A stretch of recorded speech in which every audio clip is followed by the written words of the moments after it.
La pregunta que vamos a responder es la siguiente.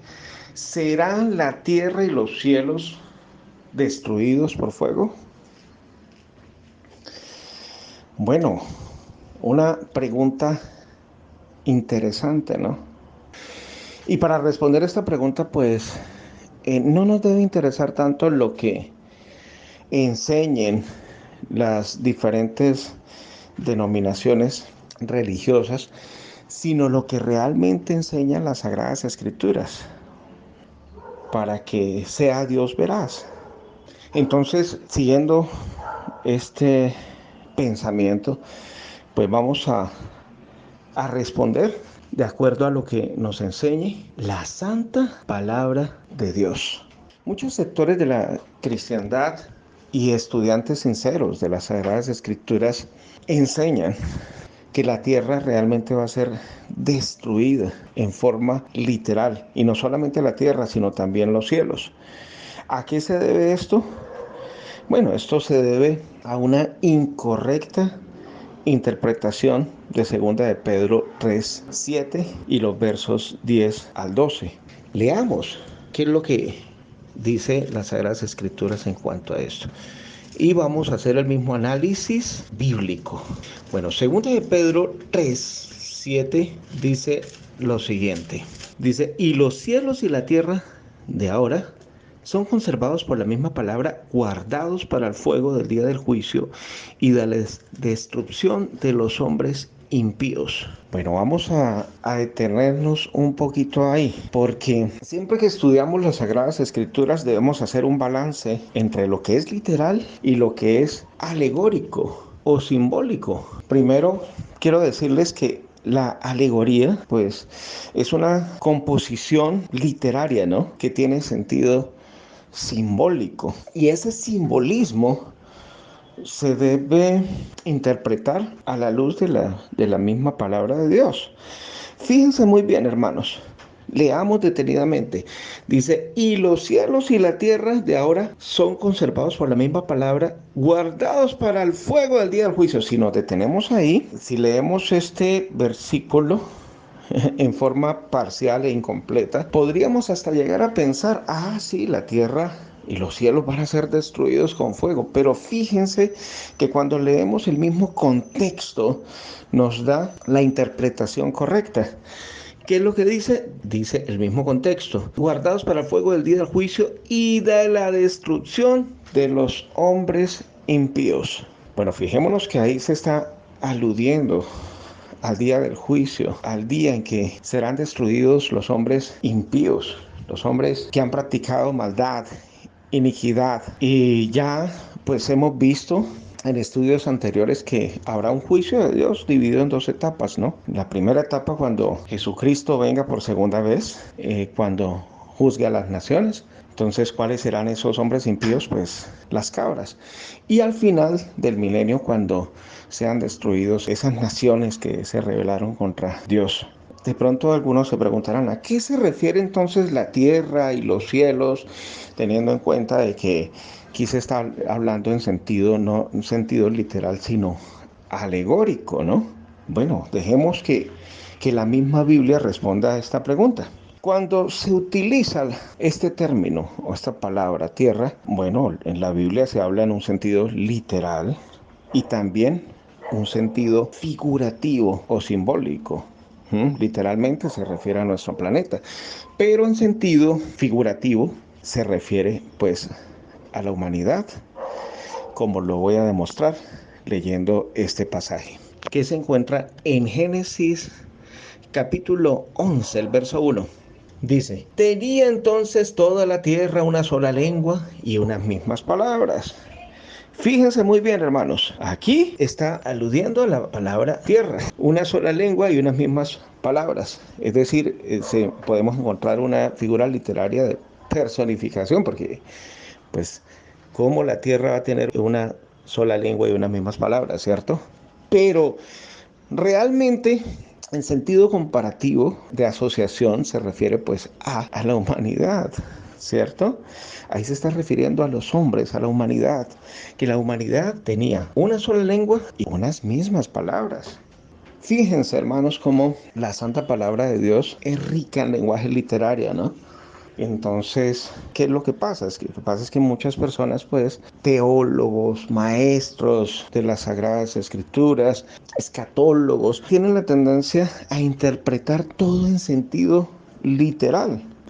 Entonces, como las Sagradas Escrituras dicen que habrá nuevos cielos y nueva tierra, aquí en segunda de Pedro 3:13 y en Apocalipsis 21:1, entonces dice, no, entonces eso tiene que significar que Dios va a destruir el planeta Tierra y va a crear otro. Pero si eso fuese así, hermanos, si fuera cierto que la Tierra va a ser destruida literalmente por fuego y cambiada por una nueva, entonces también sería cierto que los cielos van a ser destruidos y cambiados por otros, ¿cierto? ¿Mm? ¿Les parece razonable esto? Bueno, ya vimos que la palabra tierra en sentido alegórico se refiere a la humanidad. Entonces, y si contrastamos eso con el pasaje que acabamos de leer de Segunda de Pedro, capítulo 3, el verso 7. Pero los cielos y la tierra que existen ahora están reservados por la misma palabra, guardados para el fuego en el día del juicio. Pero fíjense que ahí especifica a qué se refiere, ¿no? Al día del juicio, ¿no? Y la perdición de los hombres impíos, la condenación de los hombres impíos. Entonces, cuando la Biblia utiliza este término aquí en 2 de Pedro 3:7, esa palabra tierra se está refiriendo al juicio de los hombres malvados. Cuando nosotros analizamos la forma como Dios destruyó a la humanidad impía, malvada, en la época de Noé a través del diluvio. Y si leemos algunos pasajes de las Sagradas Escrituras, podemos entender también este significado, ¿no? Fijémonos que en Génesis capítulo 6, el 12 y el 13, dice, y miró Dios la tierra, y he aquí que estaba corrompida. Bueno, entonces detengámonos un poquito ahí. ¿Se estaba refiriendo al planeta Tierra o realmente estaba aludiendo a la humanidad impía, perversa, pecadora? Bueno, sigamos leyendo. Porque toda carne había corrompido su camino sobre la tierra, ¿no? ¿Ves? Ahora el verso 13. Dijo pues Dios a Noé, he decidido el fin de todo ser. Fíjense que el contexto nos ayuda a entender muy bien el significado, ¿no? Porque la tierra está llena de violencia a causa de ellos, y he aquí que yo los destruiré con la tierra. Entonces, la pregunta que surge cuando leemos estos dos pasajes de las Sagradas Escrituras es, ¿realmente Dios destruyó el planeta Tierra a través del diluvio? ¿O será que destruyó a la humanidad impía, pecadora, impenitente de la época de Noé? Bueno, cuando leemos el contexto, nos damos cuenta que se refería ahí. Génesis capítulo 6, el verso 7, dice, y el Señor dijo, raeré de la tierra a los hombres que he creado. Entonces, ahí podemos entender que realmente Dios no destruyó el planeta Tierra. Dios destruyó al hombre malo, perverso, impío, pecador, etc. Sí, y preservó pues a Noé y su familia, ¿no? Entonces, de la misma manera como en Génesis capítulo 6:13 se decía que Dios iba a destruir la tierra, pero realmente destruyó fue a la humanidad perversa de la época de Noé. De la misma forma sucederá al final de los tiempos, ¿no? Dios no va a destruir el planeta Tierra. Él va a destruir es a la humanidad impía, pecadora, impenitente.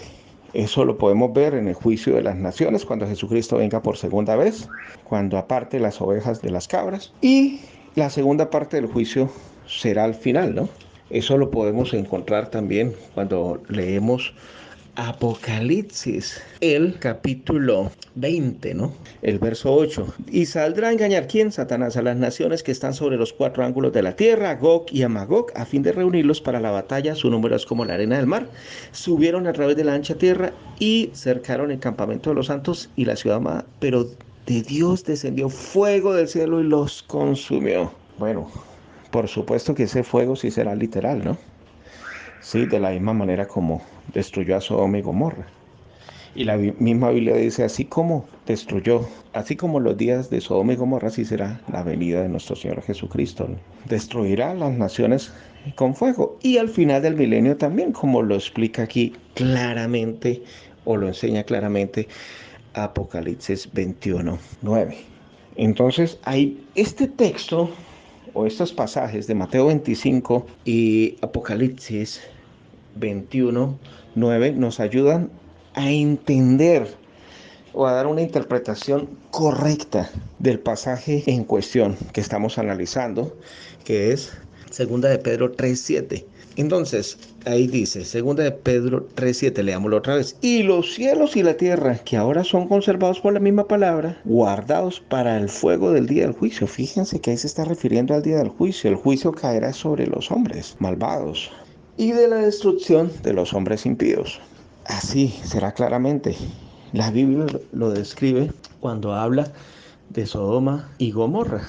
¿Sí? Así como fue en los días de Sodoma y Gomorra, sí será.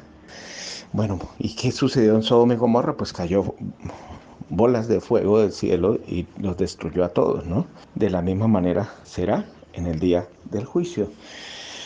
Bueno, entonces eso es muy importante. Estamos analizando, esto hay que analizarlo con pinzas para no caer tampoco en el literalismo de decir, no, entonces la tierra va a ser destruida. ¿Cómo sabemos que la tierra no va a ser destruida?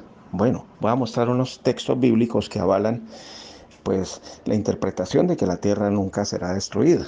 El primer pasaje que vamos a analizar es Salmo 104, el verso 5. Dice lo siguiente. Dice, fundaste la tierra sobre su base, jamás será removida. Removida significa jamás será quitada, la tierra nunca será quitada. Ahí no lo estoy diciendo yo, lo dice las Sagradas Escrituras. En Salmo 104:5, los invito a que lean estas palabras inspiradas por el Espíritu de Dios. Entonces, la tierra nunca, jamás será quitada o removida. Eclesiastés capítulo 1, el verso 4, dice lo siguiente. Generación va y generación viene, pero la tierra permanecerá para siempre. Sí, las Sagradas Escrituras son muy claras, hermanos. La Biblia dice que la tierra nunca será quitada, en Salmo 104:5, y en Eclesiastés 1:4 dice que pasa generación y generación, pero la tierra permanece para siempre. Entonces, muy clara la enseñanza de las Sagradas Escrituras, ¿cierto? Salmo 115 y el verso 16 dice, los altos cielos son de Yahweh, pero Dios dio la tierra a los hombres. Bueno, ahí podemos entender de que Dios habita en los cielos, sabemos que habita en el tercer cielo, ¿no? Pero la tierra, esta tierra, nos la regaló a nosotros, los hombres. Entonces, ¿por qué va a destruirla? La tierra no es culpable por los pecados de la humanidad. La tierra fue un regalo de Dios para la humanidad. Y si Dios le dio ese regalo a la humanidad, Él no se lo va a quitar, ¿cierto? Y aquí lo podemos ver claramente en las Sagradas Escrituras. El otro pasaje que nos ayuda a entender este tema que estamos estudiando es Isaías 45:18. Dice lo siguiente. Así dice Yahweh, el que creó los cielos, Él es Dios. El que formó la tierra y la fundó. No la creó para que estuviera vacía, para que fuese habitada la creó. Él dice, yo soy Yahweh y no hay ningún otro. ¿Sí? ¿Para qué creó Dios la tierra? Para que fuese habitada. Entonces, lo que Él nos regala no lo va a quitar, ¿cierto?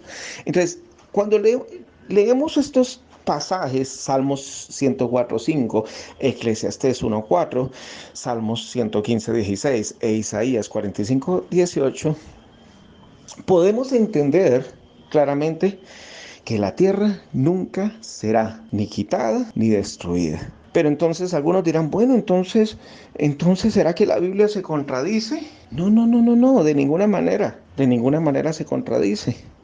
Pero entonces, ¿cómo entendemos lo que enseña aquí segunda de Pedro 3:7? Que los cielos y la tierra ahora son conservados por la misma palabra, guardadas para fuego del día de juicio. Bueno, ya lo vimos. La Biblia utiliza un lenguaje simbólico también, literal, pero también simbólico, ¿sí? Aquí el apóstol Pedro, cuando está aludiendo a la palabra tierra y a la palabra cielos, está expresando esos términos en sentido alegórico. Y la tierra ya vimos que se refiere pues a la humanidad, como leímos en el pasaje de Génesis 11, ¿no? ¿O no? Bueno, muy bien. Entonces, eso hay que tenerlo muy claro, muy claro. Pero ahora surge otra pregunta. Bueno, ya vimos que la palabra tierra se refiere a la humanidad. Sí, en este contexto de segunda de Pedro 3:7 se refiere pues a la humanidad impía y perversa, que va a ser destruida en el día de juicio. ¿Sí? Pero entonces, ¿a qué se referirá la palabra cielos? Puesto que ahí dice que también serán quemados, ¿no? Guardados para el fuego. Bueno, vamos a analizarlo.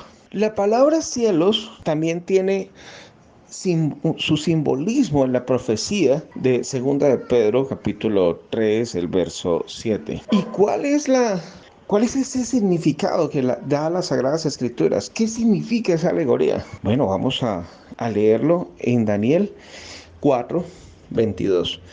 Dice: tú mismo eres, oh rey, que creciste y te hiciste fuerte, pues creció tu grandeza y ha llegado hasta el cielo, y tu dominio hasta los confines de la tierra. Bueno, en el contexto se está hablando de Nabucodonosor, ¿no? De la interpretación que Daniel le dio al sueño sobre el árbol, ese árbol que crecía y se hacía fuerte y cuya copa llegaba hasta el cielo y se veía desde todos los confines de la tierra. Entonces, aquí podemos notar que la palabra cielo se refiere a una posición elevada de los gobiernos humanos. ¿Cuál era la posición elevada en este texto de Daniel 4:22? Bueno, la posición elevada y encumbrada a la que llegó Nabucodonosor, que creció y se hizo fuerte, y su grandeza llegó hasta el cielo. Imagínate, Babilonia llegó a convertirse en una potencia mundial. Bueno, pero hay otro texto que avale también esa interpretación. Claro que sí.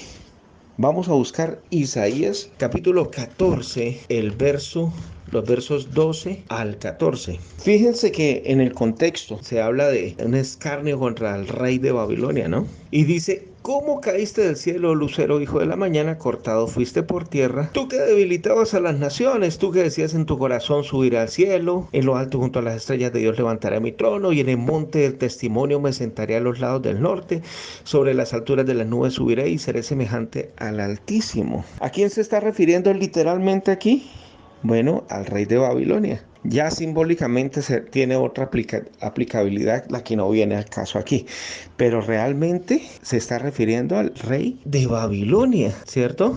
Entonces, era tanta su orgullo y su grandeza, que ahí lo describe la Biblia, que cayó de esa posición encumbrada, de esa posición elevada. Entonces, cuando hacemos una exégesis pertinente de estos dos pasajes, Daniel 4:20 al 22 e Isaías 14, del 12 al 14, podemos notar que la palabra cielos o cielo también tiene un sentido figurativo o alegórico en el mismo contexto de las Sagradas Escrituras.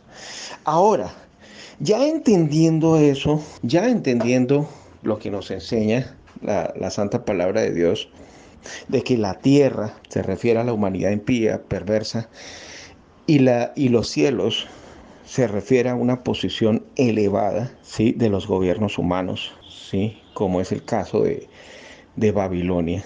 Entonces, volvamos otra vez a segunda de Pedro 3:7. Y los cielos y la tierra de ahora son conservados por la misma palabra, guardados para el fuego del día del juicio y de la destrucción de los hombres impíos. Entonces, ¿a qué se refiere esos cielos? Sí, los cielos no se pueden quemar literalmente. Apliquemos sentido común, estimados hermanos y amigos. Y si alguien dijera, bueno, la tierra, porque esa es la argumentación de algunos, Sí, bueno, la tierra va a ser destruida por causa del pecado, porque fue maldita por Dios o maldecida por Dios. Entonces Dios va a crear otra nueva. Sí, y los cielos, sí, también son culpables de los pecados de la humanidad. ¿Acaso es que Dios maldijo también a los cielos y por eso va a destruir todo el cosmos, el universo, la Vía Láctea, todos esos planetas y va a crear otro? Hay que aplicar sentido común, hermanos. Y si la Biblia nos enseña claramente que la tierra nunca, jamás será removida y destruida, como analizamos en los pasajes de Salmo 104:5, Eclesiastés 1:4 y Salmo 115:16, Isaías 45:18, entonces eso significa que entonces segunda de Pedro 3:7, cuando dice y los cielos y la tierra están conservados por la misma palabra, guardados para el fuego del día del juicio, no significa que la tierra vaya a ser destruida literalmente, de que el cielo vaya a ser destruido y Dios vaya a crear otros cielos. No, no, no, no. Hay que establecer un balance entre lo literal y lo simbólico en las Sagradas Escrituras. O si no, podríamos caer en errores crasos de interpretación bíblica. Entonces es muy importante diferenciar eso. Entonces, ¿a qué se refiere aquí? Bueno, todos esos gobiernos encumbrados y toda la sociedad impía o la humanidad impía, perversa y pecadora está reservada por fuego para el día del juicio. ¿Y eso cómo podemos entenderlo? Hay algo que nos avale a la luz de la Biblia esta interpretación. Vamos a ver. Aquí en Daniel capítulo 2, el verso 44, dice: y en los días de estos reyes, el Dios del cielo levantará un reino que nunca jamás será destruido, ni será entregado a otro pueblo. Desmenuzará y dará fin a todos aquellos reinos, y él permanecerá para siempre. Aquí esta profecía de Daniel 2:44 se refiere a cuando Jesucristo venga por segunda vez a gobernar sobre la tierra. Mire, fíjense lo que dice ahí. Desmenuzará y dará fin a todos aquellos reinos, a todos los gobiernos que estén sobre la tierra, a todos esos reyes, presidentes, gobernantes, porque pues ellos estarán en contra de él. Mesías, por supuesto. De hecho, 10 de esos reinos harán una coalición o una alianza con el anticristo, ¿no? Bueno, pero ese es otro tema a analizar después, pero lo traje a colación. ¿Para qué? Para poder entender la profecía que estamos analizando de segunda de Pedro 3:7. Hay que buscar en el mismo texto y contexto de las Sagradas Escrituras, ¿no? Entonces, ahí es cuando podemos entender los cielos, es decir, esos gobiernos de posición elevada, esos gobiernos humanos de posición elevada y encumbrada, ¿sí? Y la tierra, pues la sociedad impía o la humanidad impía, pecadora, está reservada para el día del juicio, está reservada. Y eso cuando se lee el Apocalipsis lo podemos ver claramente. Se puede entender la profecía de segunda de Pedro 3:7. Entonces, cuando vemos que hay cosas alegóricas, debemos buscar la misma interpretación en las Sagradas Escrituras, en la misma Biblia. La Biblia es su propio intérprete, porque la Biblia no es de interpretación privada. Sí, aún así, las personas de pronto quieren obstinadamente seguir, pues, en su apreciación equivocada de que la tierra y el cielo van a ser destruidos y creados y Dios va a crear otros. Entonces, yo le preguntaría, pues, ¿acaso es que la Biblia se contradice?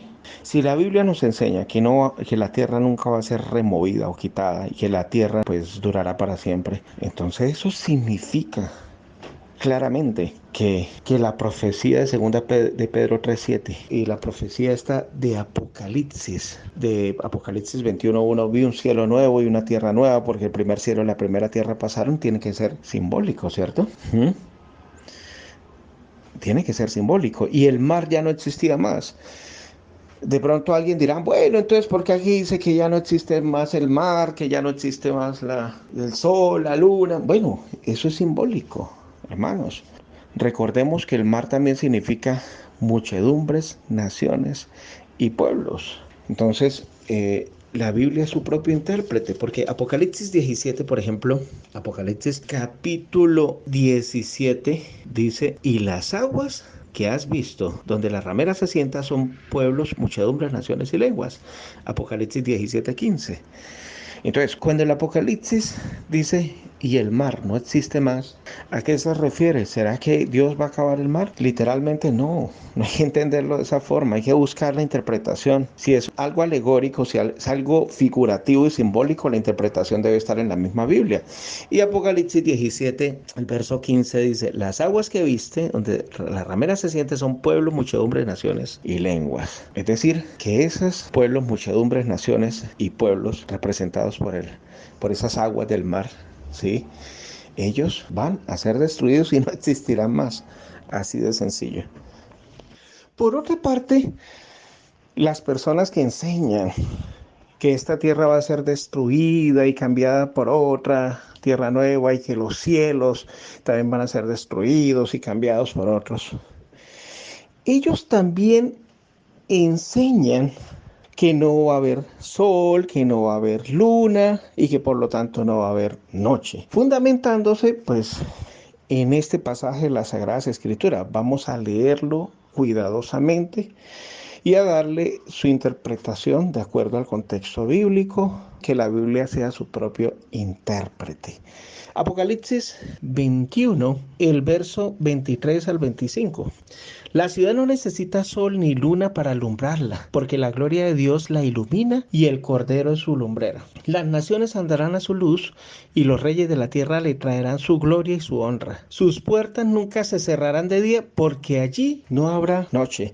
Entonces, las personas que interpretan esto literalmente dicen, mire, si ve, ahí lo dice claramente, no va a existir sol, no va a existir luna y no va a existir noche. Bueno, pero vamos a ver qué nos enseñan las Sagradas Escrituras. Primero que todo, debemos entender que muchas de las palabras escritas en el libro de Apocalipsis no se deben interpretar de manera literal, sino simbólica. Aquí en la profecía de Apocalipsis 21, 23 al 25, nos encontramos con tres palabras. La palabra sol, la palabra luna y la palabra noche. Si no se interpretan en forma literal, entonces, ¿qué simbolizan? ¿Qué significan?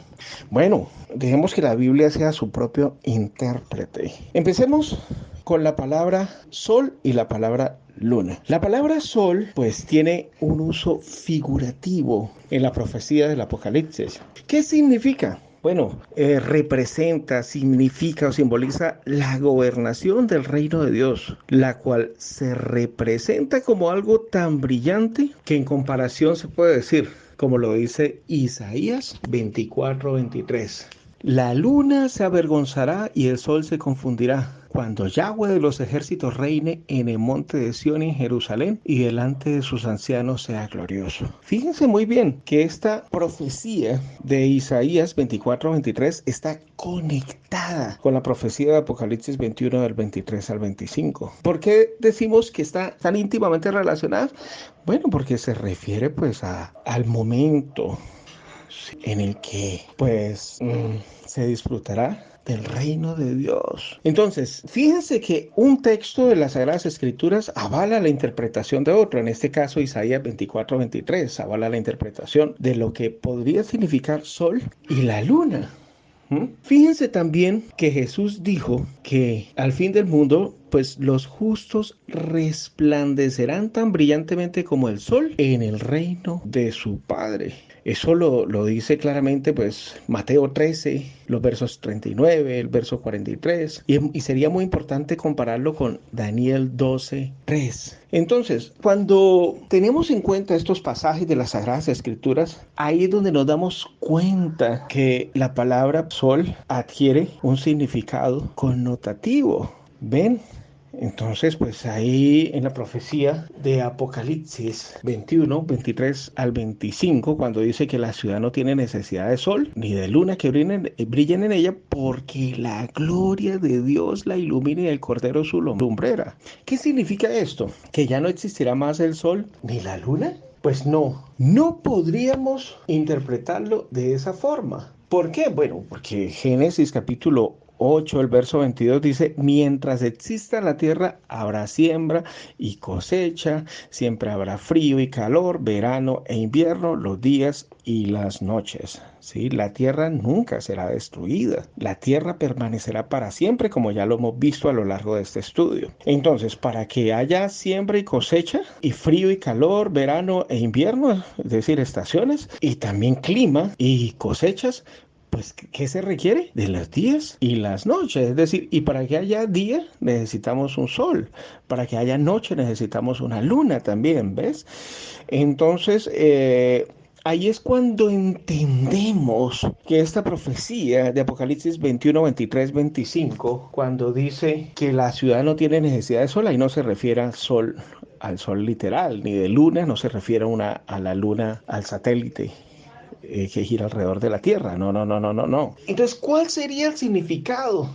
El significado de esto. Sí, porque necesitamos entenderlo a la luz del contexto bíblico, ¿cierto? Bueno, la realidad es que en ese nuevo mundo, como lo vio el apóstol Juan en su visión, la luz de la ciudad dice que no proviene del sol ni de la luna porque la gloria de Yahweh Dios ilumina directamente la ciudad. Igual que la nube de la luz que los hebreos llamaban Shekinah iluminaba pues particularmente en el lugar santísimo del antiguo tabernáculo y del templo, ¿no? Cuando leemos Levítico 16:2 y Números 9, 15, 16, ¿sí? Esa Shekinah iluminaba el lugar santísimo, pero esa Shekinah no reemplazaba el sol, ¿cierto? Entonces, muy importante entender esto. Ven, hermanos, porque debemos ser muy consecuentes al momento de interpretar las Sagradas Escrituras, porque ahí no podríamos sacar la deducción o la conclusión precipitada de que ya el sol no existirá más, ni la luna no existirá más. No, no, no, ahí no se refiere a eso, ¿sí? Ya hablamos del sol. La luna, ya sabemos el significado literal, que es el satélite que gira alrededor de la Tierra.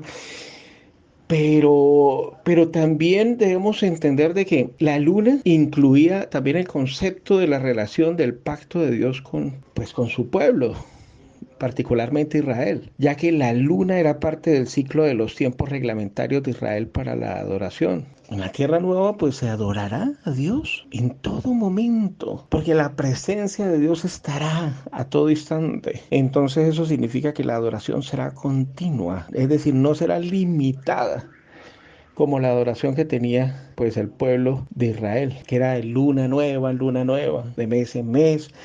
Sí, la adoración será continua. Entonces, por eso es que el texto dice claramente, pues en Apocalipsis 21, 23, dice, la ciudad no tiene necesidad de sol, sí, ni de luna. Es decir, no habrá un momento reglamentario de cada semana o cada mes o la adoración no estará limitada pues a ese tiempo, sino todo el tiempo, porque la Shekinah de Dios estará presente. Entonces, es muy importante entender esto, mis estimados hermanos, para no caer en interpretaciones equivocadas como las que expresan algunos que la tierra va a ser reemplazada por otra o que si la tierra va a ser reemplazada por otra, entonces los cielos también. Entonces, ¿qué significaría? Que Dios va a destruir todos los planetas del sistema solar y todas las estrellas de las galaxias y va a hacer otras. No, no, no, no. Eso es una interpretación precipitada. Hay que mirar el contexto de las Sagradas Escrituras para hacer una exégesis correcta y una interpretación sana.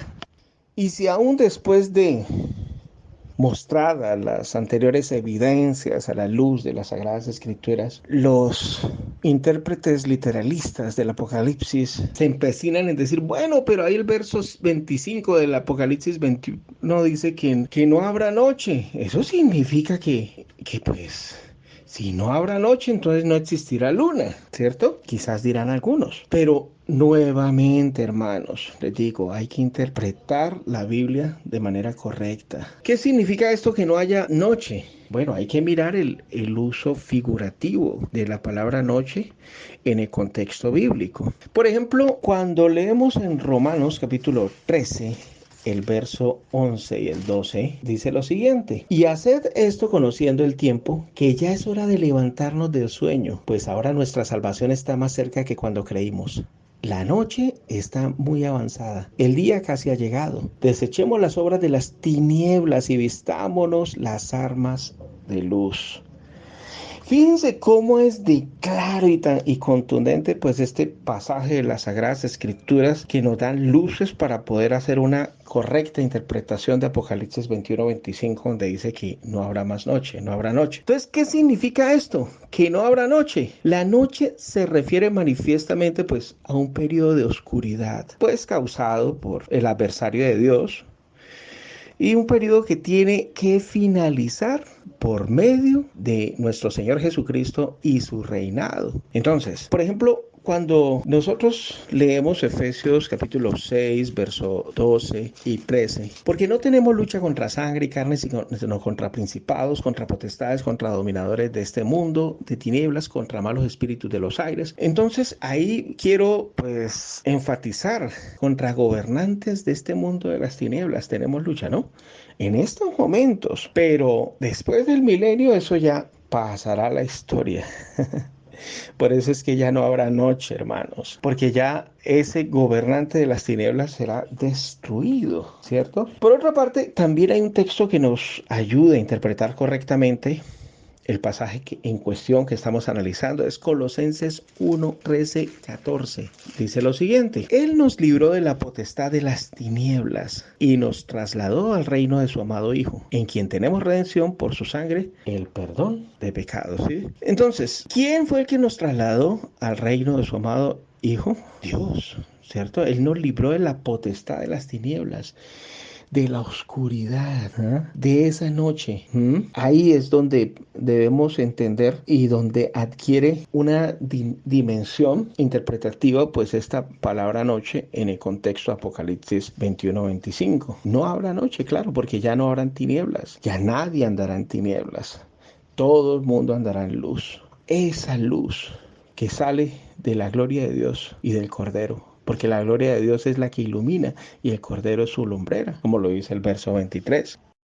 Hay otros pasajes de las Sagradas Escrituras que nos ayudarían a entender pues el significado connotativo de la palabra noche. Por ejemplo, Juan 8:12 dice: otra vez Jesús les dijo: yo soy la luz del mundo, el que me sigue no andará en tinieblas, sino que tendrá la luz de la vida. Ya no andará en tinieblas, es decir, por eso es que la Biblia dice no habrá noche. Otro pasaje es Juan 12:36, que dice lo siguiente: mientras tenéis la luz, creed en ella para que seáis hijos de luz. Otro pasaje es el verso 46 del mismo capítulo: yo la luz vine al mundo para que todo el que cree en mí no permanezca en tinieblas, es decir, en oscuridad, en noche.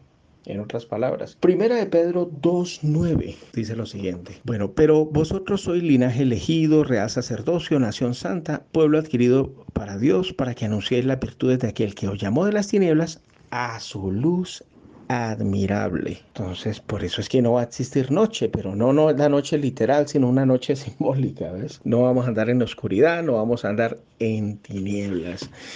Y el último es 2 Corintios 6:14, que dice lo siguiente: no os unáis en yugo desigual con los incrédulos, porque tiene en común la justicia con la injusticia, que comunión tiene la luz con las tinieblas, ¿cierto? Todos los que heredemos esa ciudad, esa nueva Jerusalén, andaremos en luz, no en tinieblas. Y ahí es cuando entendemos por qué allí no habrá noche.